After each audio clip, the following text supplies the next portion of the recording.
Kanza kwethu nayi president of the Bhinqa Nation isusa inkulumo nayi president yesizwe esikhulu esimele isizwe samabhinqa isusa ukukhuluma ezweni upresident ke wamabhinqa ungizwe umlando umfoka Mchunu. Ngiyacela ukuthi ke mangabe uyaqala ukufela channel ungaze liqiniso ukuthi subscribe ulike bese ke uyakhomenta lolu daba namhlanje. Kanza kwethu sephumele ke obala namhlanje ungizwe Mchunu ecacisa ukuthi yena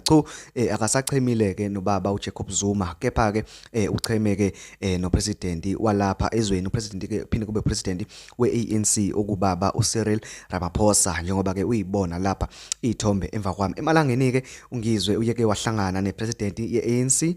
okubaba ke uRamaphosa beyokhuluma ke emayelana ke nalomcimbi owenziwa ke ungizwe njengamanje namhlanje 18 May 2024 lapha na ke ePeople's Park. Igama ke lalomcimbi imbizo yamabhinqa ubizwa nje ngembizo yamabhinqa lapho khona ke upresident ke walapha eMzansi Afrika uCyril Ramaphosa ezobeke ezokhuluma namabhinqa ezokhuluma namaZulu KwaZulu Natal ukuthi ke ucela ukuthi ke bavotele iANC ngomhla ka29 May 2024. Ukukhumbuze ukuthi ke ngalo lolu suku lanamhlanje kuyisabatha 18 May 2024 ngale eGoli eOrlando Stadium umkhonto wesizwe nawo ubhizi ngale uyagqilaza abantu balokubethelekile bazolalela ke imanifesto ukuthi ke ubaba uJacob Zuma njengoba ke ethi yena ucela ukuvotelwa yini le akathi ke umkhonto wesizwe uzoyenzela abantu uma ngase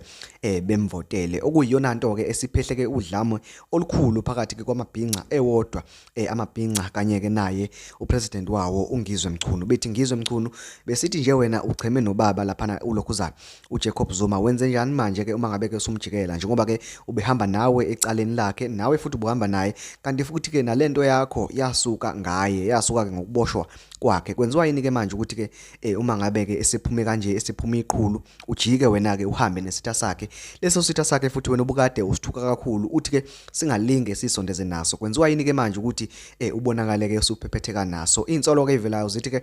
le mali ke yalomcimbi kangizwe akawenzayo namhlanje ivela kuyona ke ANC ngathi ke xhaswe yibona omntolo kanye ke nobaba ufikile Mbalula. Nganza kwethu kuningi okuzolukho ke kwenzeka namhlanje njengoba ke ungizwe Mchunu ezomemezela kuwo lo mcimbi ukuthi ke amabhinqa azovotela ke muphi umengameli. Ngiyacela ukuthi mangabe uqala ukufela channel ungaze liqiniso ukucofa subscribe bese ke uyalike ucommente ukuze kungekusale kwivideo elandelayo. Ngiyabonga.